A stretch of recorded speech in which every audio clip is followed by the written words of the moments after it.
Well, hey there, this is Tony. Thank you for checking us out here at Coolest Life, Masonic Edition. Now, you would think that, hey, weren't you just here? Yes, I did a video on this. In fact, I'll post it right up here. You can check out that video. But this particular place is the Masonic Temple here in Manchester, New Hampshire, and they're having Masonic Con. So I'm gonna try and get you some pictures and some videos of different things that's going on here at Masonic Con, because I've never been to one, so I'm really looking forward to it. Because you've just entered the Coolest Life, Masonic Edition.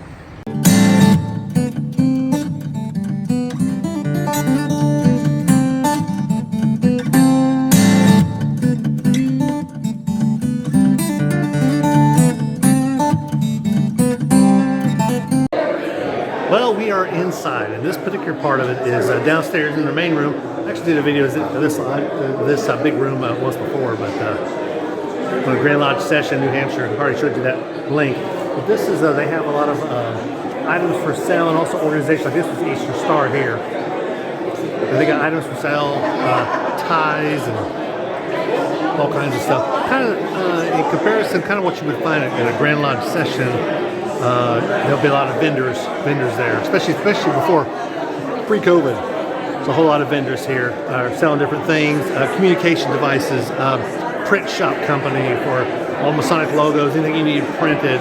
Obviously, any type of apparel or pins. Or some guys over here, he's got one in the corner that everything's $1. And so I bought one of these coins. It was pretty cool. It was 150th anniversary. Can't quite read it all because the light's a little low, but it was $1. So I like picking up cheap items like that. Definitely. He's got lapel pins and stuff. He's way back over there in the corner there. But anyway, it's a great time down here. I'm about to go upstairs in the banquet and see if I can get in, not the banquet, but the lecture hall. And see if I maybe videotape some of that. We'll see. Well, I found myself upstairs in this grand hall. This beautiful grand hall. I love the ceiling. It's so cool. It's not really outside.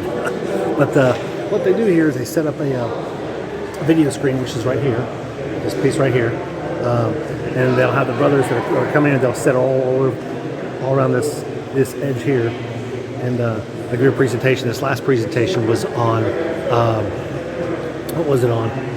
This last presentation was on 9/11, essentially, World Trade Center, and they showed some pictures of what they've done with the facility, and also some of the pieces that came from the facility of what they've done as far as giving them out to different places around the country. The other thing he mentioned that I found pretty interesting was there was a survivor tree that they uprooted. It was really small. He called it a Charlie Brown tree. If you know what that means. It's really small. Thought it was dead, and they planted it in Central Park. And every year they take a sprig off of it and send it to other places that have natural disasters. And the sprigs are planted saplings, I guess you would say. They're actually from that tree because the tree is very hardy. They said when the natural disaster, or when the buildings came down, not natural disaster, but when the buildings came down after the planes crashed into it, that one tree was there, and as they were starting to dig everywhere, that no nutrients were being taken out of the ground around it, it was all going to that one little tree, which is why it survived. And so the anthropologists tell us. But anyway, the point to it is they did end up uprooting that tree and bringing it back to a ground zero area. So it's actually there now. It's huge. It's a massive tree. It's probably 40 feet tall. But that's what they did. That's what they did this particular presentation. So not all the presentations are about Freemasonry, although the kind of drive to the presentations revolve around and kind of come back to Freemasonry. So that's just one presentation here. So now we're upstairs, actually at the Eastern Star room. We've got an Eastern Star logo there. This particular lecture was about male masculinity. Notice I didn't say toxic masculinity, which is BS. Yes, it is. Men in today's age, this is just my opinion, need to be more masculine. Definitely getting your kids in sports, I think, will help a lot with that. But being this passive, weak male is kind of what's, in my opinion, hurting our society. To each his own, just my 2 cents. But this particular video was, this particular presentation was not about that. It was about a little bit about history and the kind of shortfalls we've had because of people maybe not being as masculine as they could be, or maybe not looking for avenues to be more masculine. but it was a great presentation. Talked a little bit about history and some different things, but that's what I got out of it. It's another great presentation. This is another, also a beautiful room here inside of this building. This is actually up here on the 3rd floor of this facility. And all of this is the book of the generations of Adam. Now, much like with the Apocalypse of Moses, I don't know if our early Masons knew about these two stories or other stories like it. But there is one tradition we have about a passage of knowledge that they were absolutely familiar with. It comes to us from the Wisdom of Solomon. It's an apocryphal book or a deuterocanonical book that dates to the 1st century. And it talks about the passage of wisdom personified as a sheep. So we're talking about the Divine Sophia. The Divine Sophia is passed, is given unto It is not uncommon for lodges to minimize business through, today we have Zoom, we have email officers, people can communicate before you even come into the lodge. And a lot of that, I'll say tacky business that we tend to discuss, that can eat up a lot of time, can be handled predominantly prior to the meeting, so the meeting itself can focus on education and whatever form it takes. So that's sort of the how. And sometimes it's the master, sometimes it's the brother on the sidelines, needs to take the reality and say, and did I come here away from my family to sit here and listen to a 45-minute to an hour business meeting? Because if that's what life is about, I don't really think it is.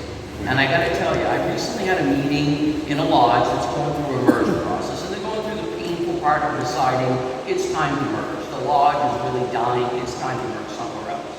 But the interesting part is the master would really like to keep it going.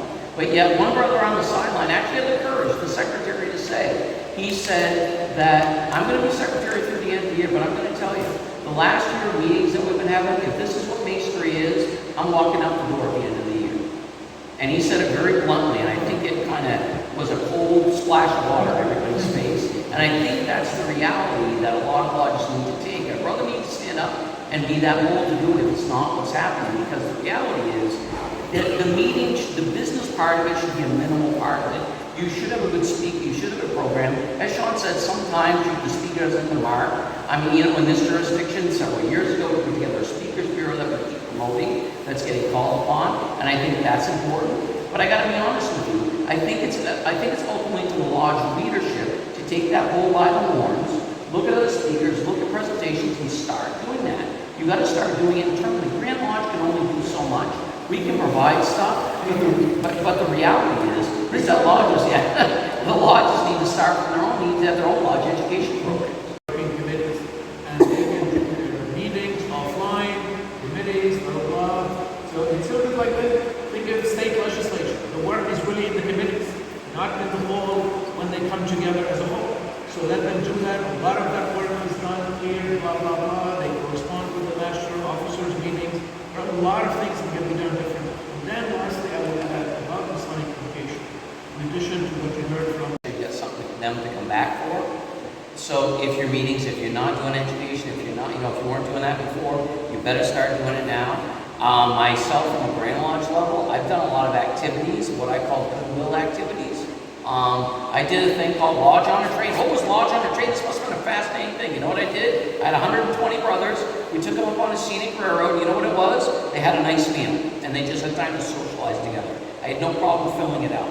It was fun events. I've done others of those. And the reason I'm doing those is I want brethren a reason for them to come back to. The reality is there are still brethren out there from a health perspective that aren't going to, but the only way you're going to find out is to reach out to them, going to Sean's point. Reach out to Memory Lodge and find out. Maybe you find out you have 70 lodge members, and maybe you've got 6 of them that you haven't seen.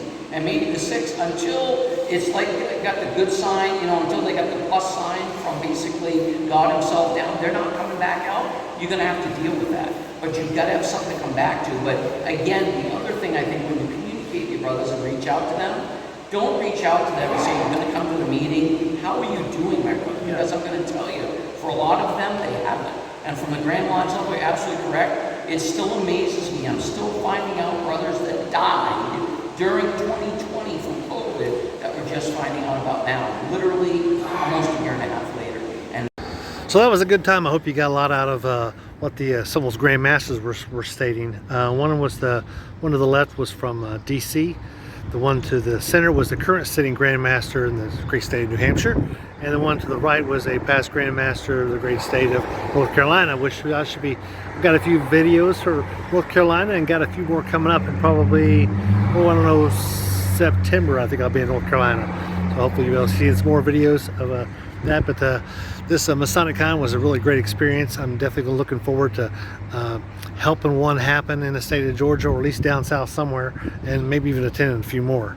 So looking forward to that. But I hope you enjoyed this. Be sure to send this to your friends, especially your Masonic friends.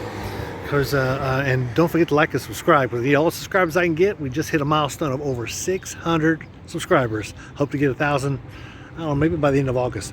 We'll see. Take care, and you are now leaving the coolest life, Masonic Edition.